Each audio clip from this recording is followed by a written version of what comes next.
Tonight, Montgomery County police are busy investigating a number of shootings that have happened in just the past 24 hours. Two of them deadly, including an officer-involved shooting, while another sent a teen to the hospital. Fox 5's Nana Sandy Bonsu is live with the very latest. Good evening, Nana.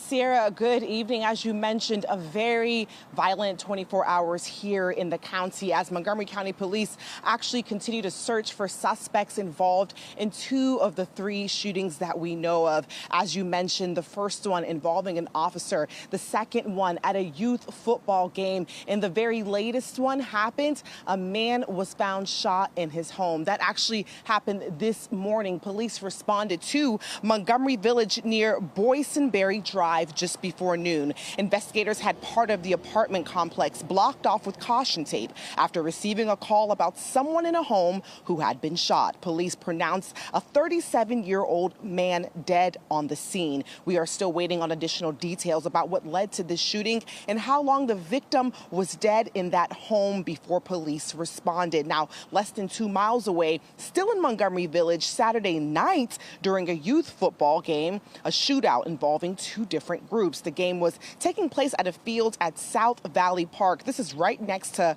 Watkins Mill Elementary. Police believe the shooting started around 5:45 outside the fields in the parking lot area and spread into a grassy area near some apartments. A 17-year-old was hit by one of those bullets, sending him to a nearby hospital with non-life-threatening injuries. A coach who was on the field during the time of the shooting shares that there were over 100 people at the park at the time, and children between the ages of 6 and 13 playing football when the shots rang out. And just about 2 hours later, Saturday evening, in the Glenmont area of Silver Spring, an officer-involved shooting. Police say just before 8 o'clock, they responded to Janet Road about a man assaulting multiple people. We're told when police arrived, that person started to approach an officer with an object.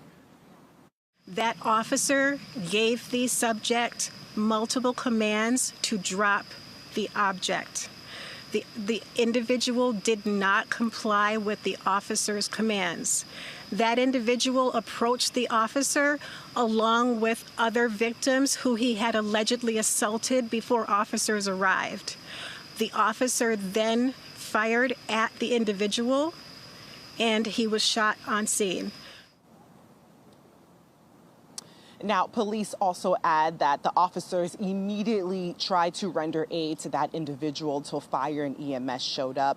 But again, he was pronounced dead at the scene. Now, that police officer involved in that shooting is currently on administrative leave. We know that the state of Maryland's AG's office is currently handling the investigation. They usually take the lead on these officer-involved shootings, and we'll just wait for their findings. But we also know that they will release a body camera footage of the incident that happened last night. As soon as we get updates on all of these shootings that we've been reporting on, you could find it here and online at fox5dc.com. Sierra.